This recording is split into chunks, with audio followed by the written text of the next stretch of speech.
leçon de notre cours de thérapie pneumatique sera basée sur le 4e chapitre de notre livre du cours, qui est notre syllabus, le livre du Dr Massamba intitulé « Le Saint-Esprit interroge les esprits ».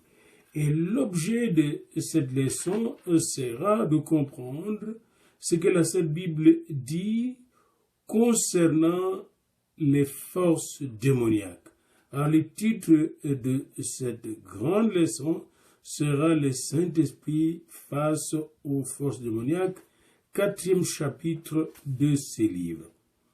Et ce chapitre comprend une brève introduction à la page 122, puis vient la première section qui porte le titre « L'universalité des démons et des esprits ».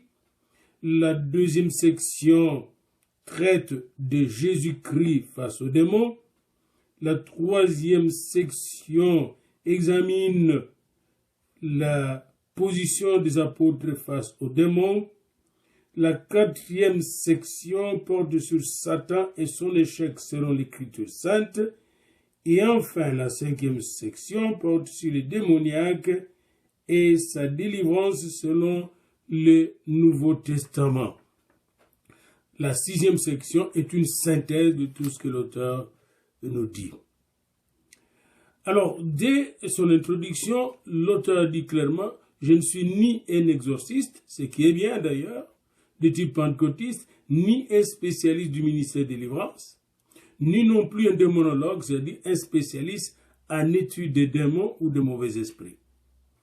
Je refuse d'être catégorisé spécialiste dans tel ou tel domaine.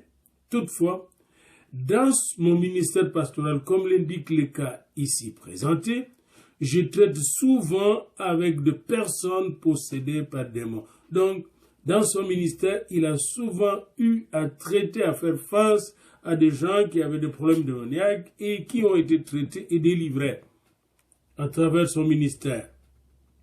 Et il dit aujourd'hui, au Ghana, au Cameroun, au Congo et dans le monde entier, il est de mode de parler de Satan, du diable, des démons, des sorciers. Tout le monde en parle. C'est l'actualité. Et cela est devenu un langage à la mode et une expérience si courante que je me résous parfois à croire que nous vivons actuellement une crise de la foi en Jésus-Christ. Une crise de la foi, oui, mais je pense que nous vivons dans une société démonisée. Parce que aujourd'hui, nous sommes, n'est-ce pas, au mois d'avril 2019, n'est-ce pas, plus exactement le 10 avril, et j'ai lu dans l'Internet que quelqu'un est en train de prêcher cette fin de semaine à Montréal sur le mari et les femmes de nuit. Donc, ce livre était écrit au début de ce 21e siècle, n'est-ce pas? Et aujourd'hui, 19 ans après l'écriture de ce livre, ou même 17 ans après l'écriture de ce livre, la problématique de la délivrance et de la possession démoniaque, de la délivrance des démoniaques, continue. Alors ici, l'auteur dit dans son introduction, on est confronté à plusieurs réalités. Et il illustre 4 de ces réalités. Premièrement, l'interprétation des problèmes relatifs à une personne en souffrance.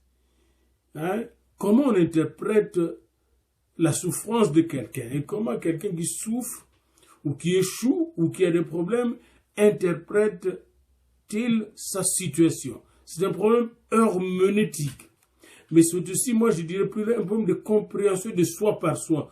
Comment on se comprend soi-même dans la souffrance et comment on comprend la souffrance? Quel est le sens de la souffrance dans notre vie, le sens de la maladie dans notre vie? Deuxième réalité, quelle est l'origine de la maladie d'une personne en face de vous? Une personne que vous connaissez, même quand vous êtes malade, quelle est l'origine de votre maladie? Alors ici, on considère le problème de l'étiologie de la maladie, hein, de l'individu qui souffre. L'étiologie, le problème de cause de maladie. Qu'est-ce qui cause la maladie? C'est des sorciers, des démons, des esprits, etc. Qu'est-ce qui cause la maladie? C'est un problème très important. Donc ici, c'est un problème de science médicale. Troisièmement, il y a la réalité du péché, l'existence du péché, sa signification biblique, sa signification théologique, son impact sur la santé physique et mentale de l'être humain. Le péché joue un grand rôle sur notre humanité. Et notre humanité déchue a été contaminée, abîmée par le péché. Comment comprendre le péché? Je pense que c'est toute une étude armatologique, c'est-à-dire l'étude du péché, s'avère nécessaire. Et enfin, la quatrième dimension, la quatrième réalité, c'est l'essence profonde de la vie et de la mort. Est-ce que nous comprenons que nous vivons ici pour mourir un jour? Quelle est l'essence de notre vie ici et quelle est l'essence de notre mort? Comment comprenons-nous notre vie ici-bas et notre mort? Et c'est très important de se poser de telles questions avant de parler sorcellerie.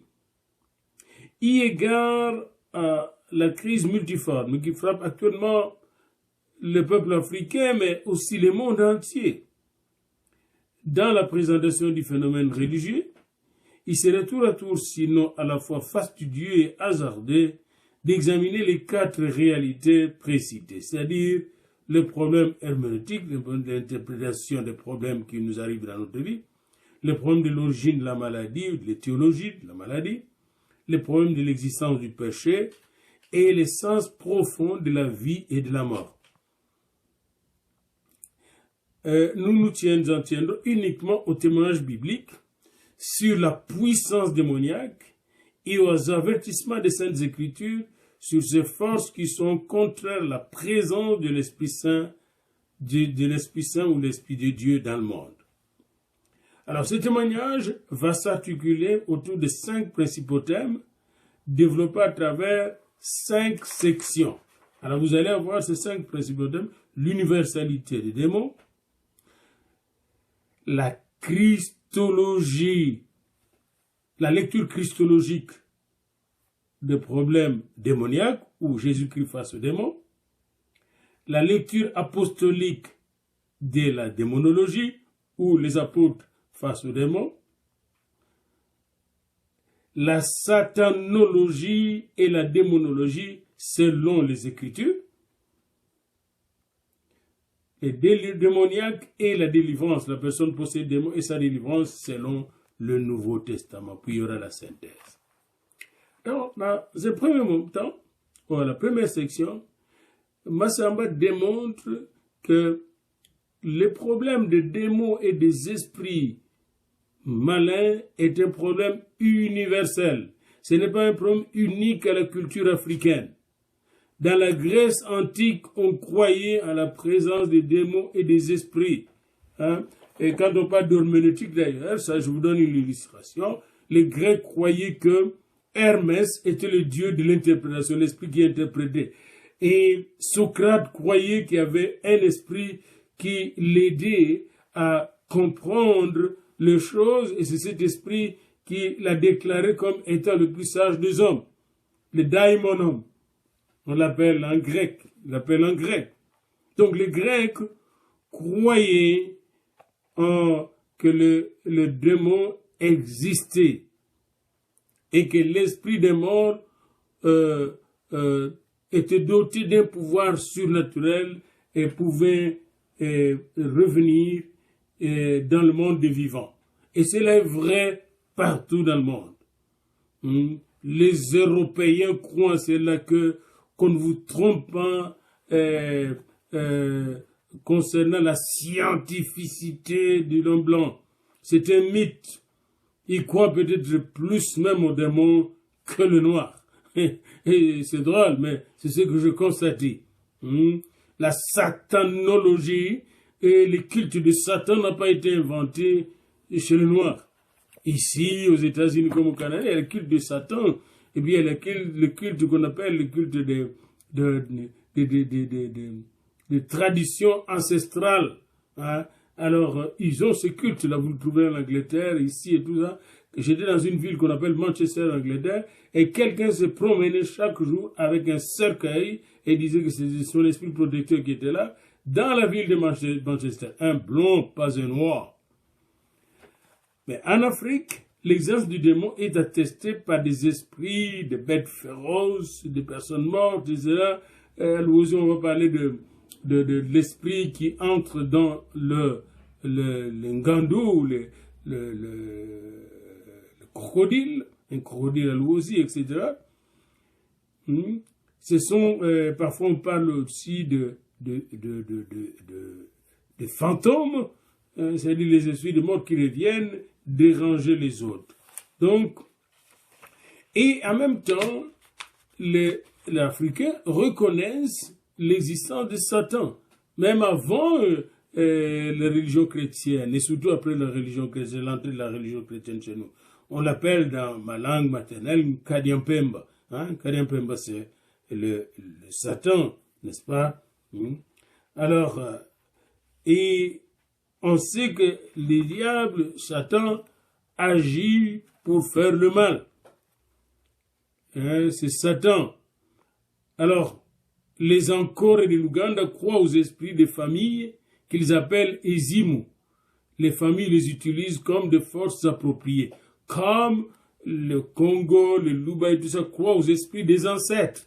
Lisez la philosophie bantoue de Placide Tempel. Je peux vous l'envoyer si vous n'en l'avez pas. Et vous allez voir que comment dans tous les pays bantous, et même non bantous en Afrique, ils croient à l'existence des esprits des ancêtres qui peuvent être maléfiques ou bénéfiques. Okay? Toutes les cultures africaines croient donc en l'existence des esprits et croient en l'existence de sorciers et de sorcières qui utilisent les forces spirituelles maléfiques pour faire du mal. Dans le monde africain, la cosmogonie africaine est peuplée d'êtres spirituels suivants: Dieu, l'être spirituel supérieur, le créateur, le protecteur, l'invisible, tout en étant visible.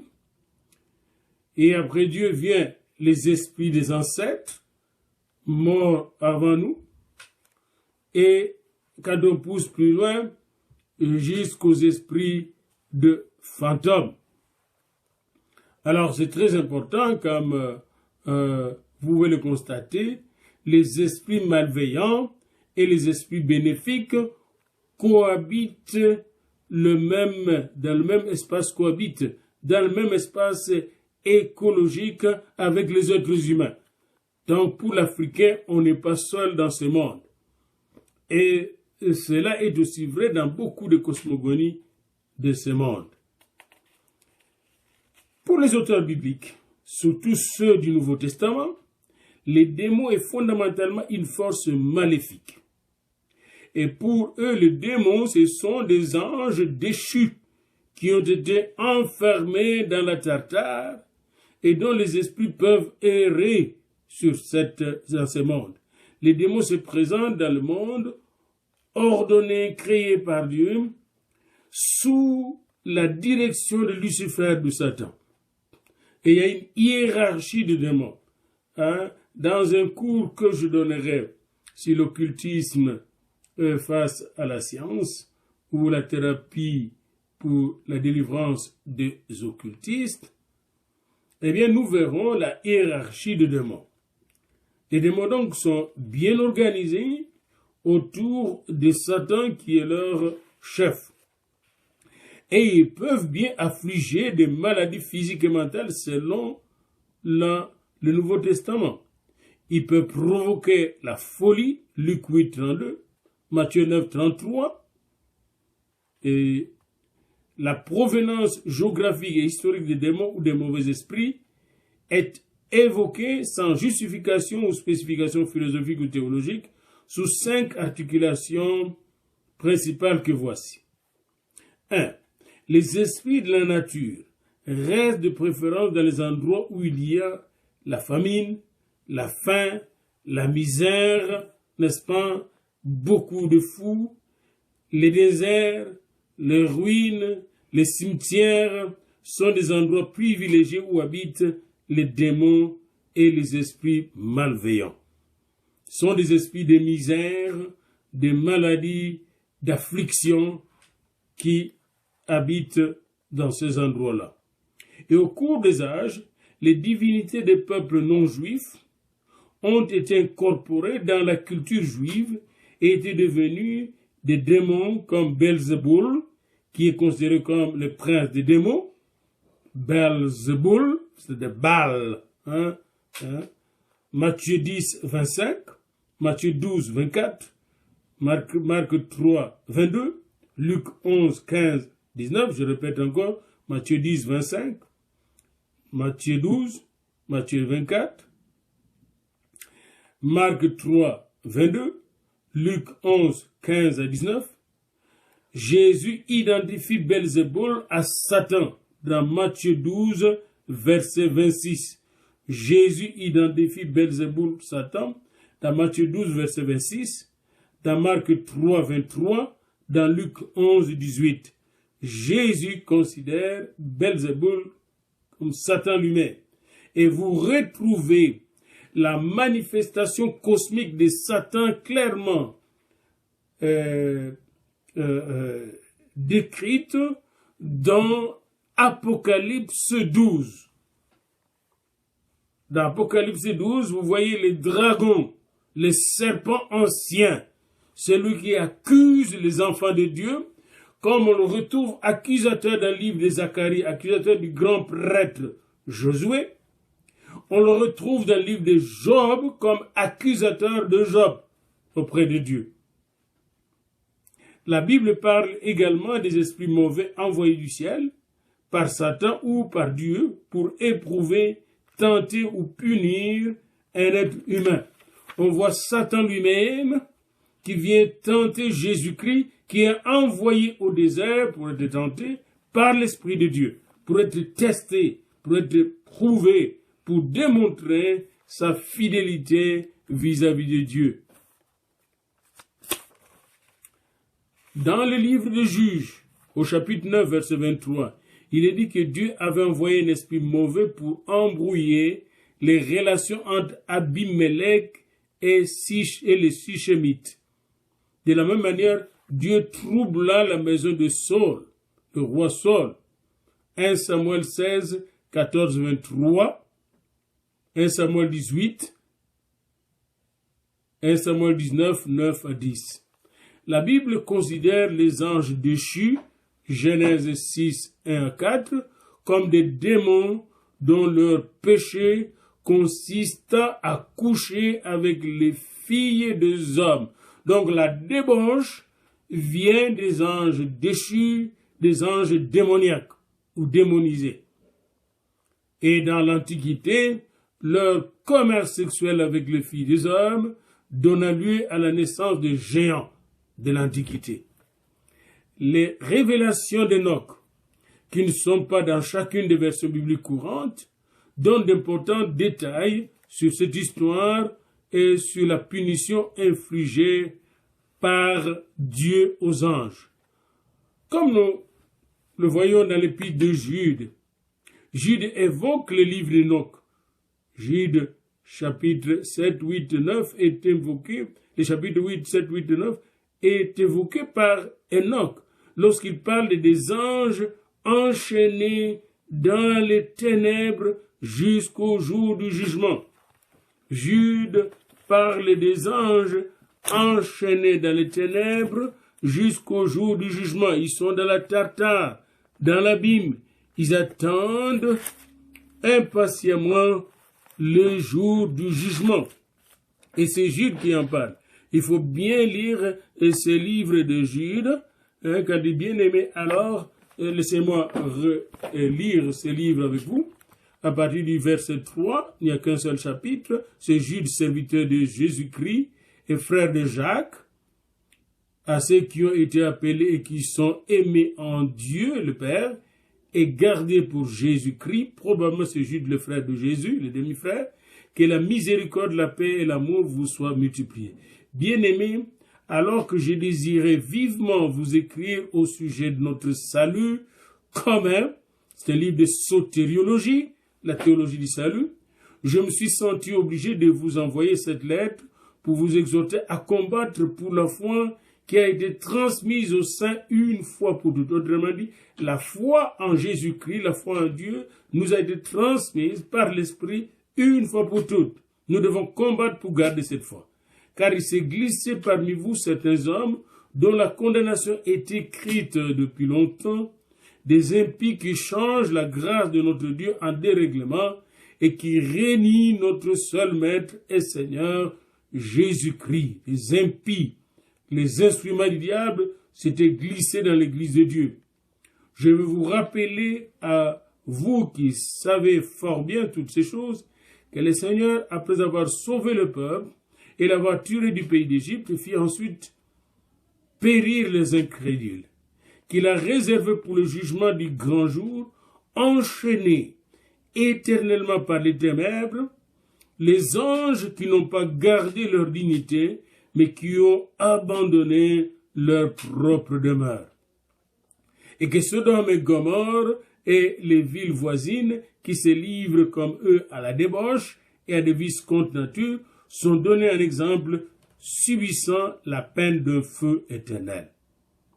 Malgré cela, ces hommes aussi, entraînés par leur rêverie, souillent pareillement leur chair, méprisent l'autorité et injurient les gloires.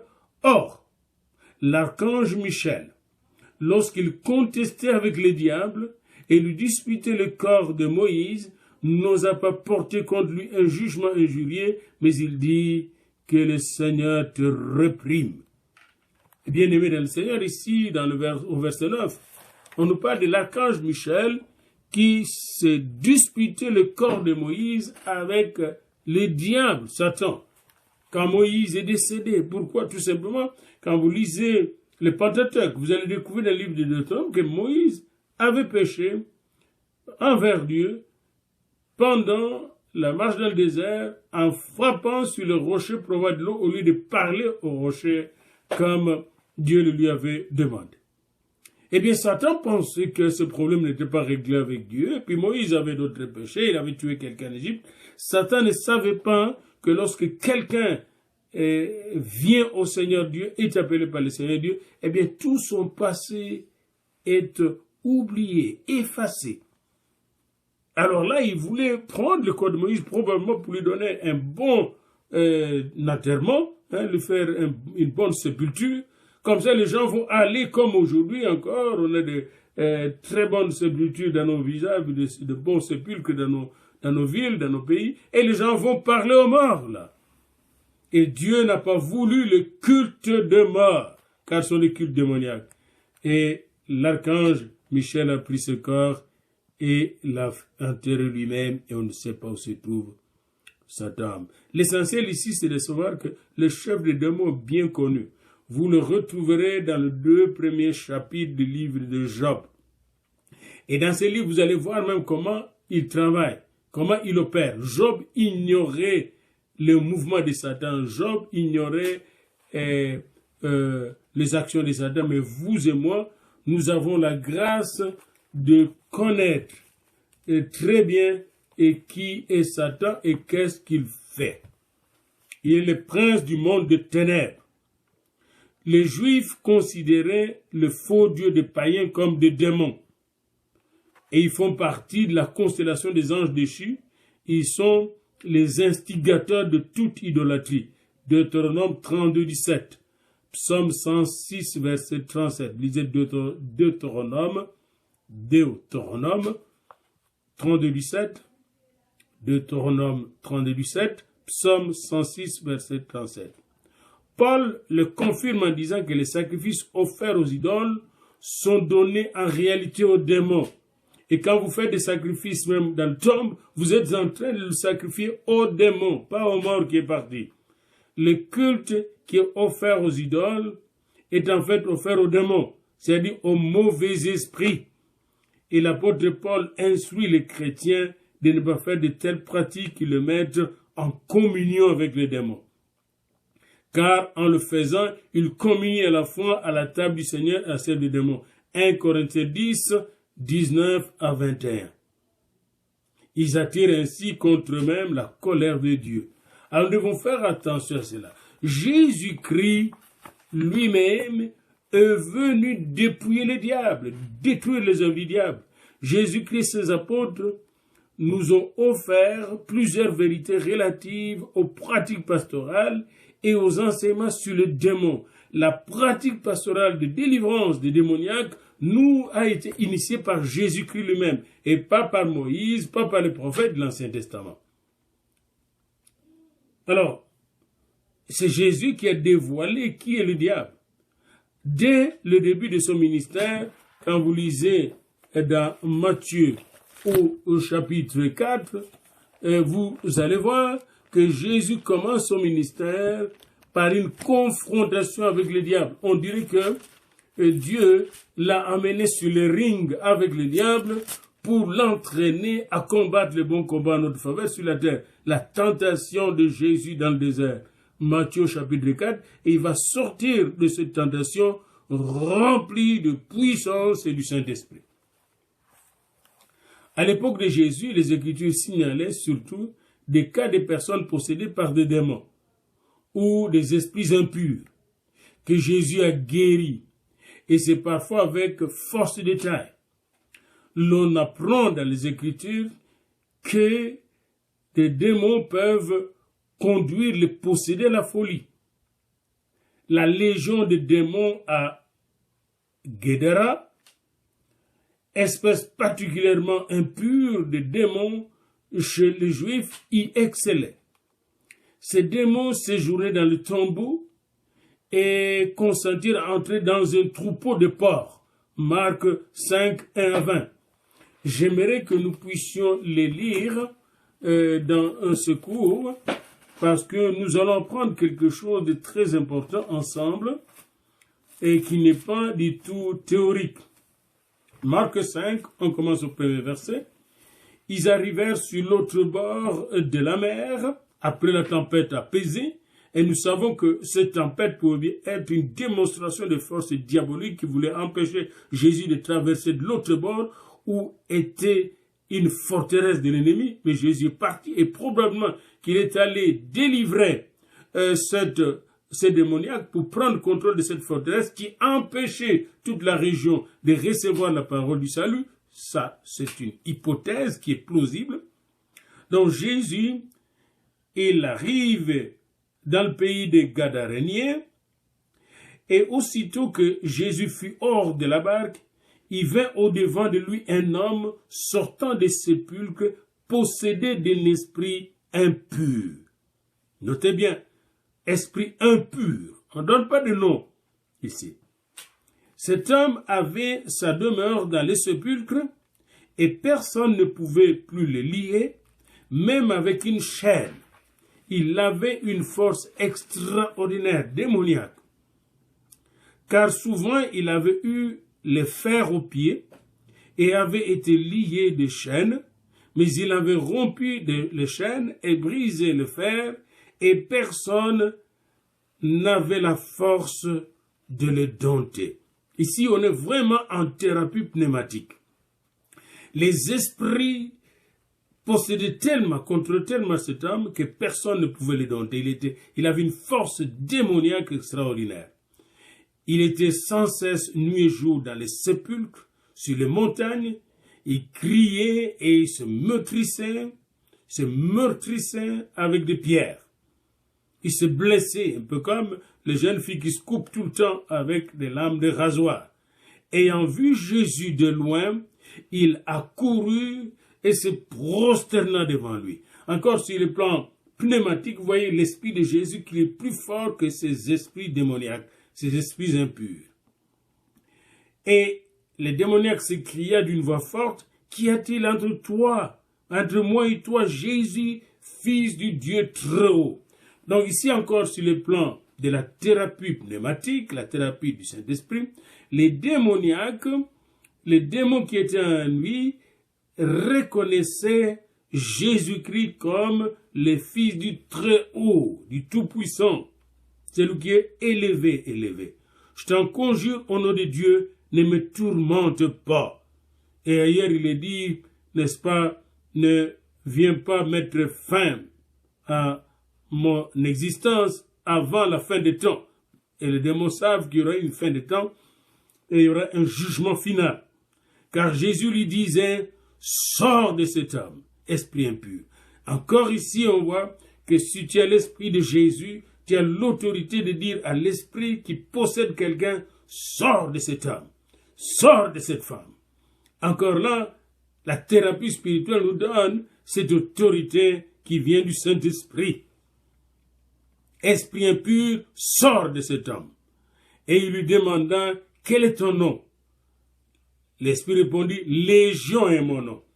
Lui répondit-il, car nous sommes plusieurs. Voyez-vous, il donne pas son nom, il donne nombreux est mon nom. Innombrable est mon nom, mais ça c'est pas un nom. Voyez-vous, les diables est menteur et ces démons sont menteurs. Il dit, Légion est mon nom, mais Légion c'est pas, quand il dit à un soldat, quel est ton nom? Armée est mon nom. C'est pas le nom. Et Jésus ne va pas continuer la discussion avec Légion, avec ces plusieurs esprits. Et les esprits vont prier instamment de ne pas les envoyer hors du pays, dans les abîmes, car il y avait là, vers la montagne, un grand troupeau de pourceaux, des porcs qui paissaient, et les démons prièrent Jésus en disant, envoie-nous dans ces pourceaux afin que nous entrions en eux. Ici, c'est une démonstration de la puissance de Jésus. Et il leur permit, et les esprits impurs sortirent, entrèrent dans les pourceaux, et le troupeau se précipita dans le pan escarpé dans la mer. Il y avait environ 2000 et ils se noyèrent dans la mer de Galilée. Tous ces esprits, n'est-ce pas, noyèrent le porc dans la mer de Galilée. Et ceux qui le faisaient perdre s'enfuirent et répandirent la nouvelle dans la ville et dans les campagnes. Les gens allèrent voir ce qui était arrivé. 2000 pourceaux perdus. Ici, vous voyez la démonstration de la puissance thérapeutique du Saint-Esprit à travers Jésus. Jésus n'était pas n'importe qui, et face aux démons, Jésus démontrait une force extraordinairement puissante pour délivrer ceux qui en étaient possédés. Jésus a guéri donc plusieurs maladies sans qu'il soit toujours question des esprits, mais pour les démoniaques, ils étaient délivrés par une seule parole. Et quand vous allez dans les Actes des Apôtres, vous allez constater que les apôtres ont délivré plusieurs démoniaques. Nous allons suivre cela dans notre 12e leçon. Pour le moment, retenons tout simplement ce qui suit. Jésus est au-dessus du diable et des démons. Sa parole a autorité sur la parole diabolique et sur l'autorité diabolique et l'autorité démoniaque. Une bonne connaissance de Christ et une relation intime avec le Christ vous donne autorité. Chrétien simple, prophète, apôtre, que c'est dans vos pasteurs, vous donne l'autorité de chasser les démons au nom de Jésus, de les faire sortir de n'importe quel possédé. Telle est la force et le secret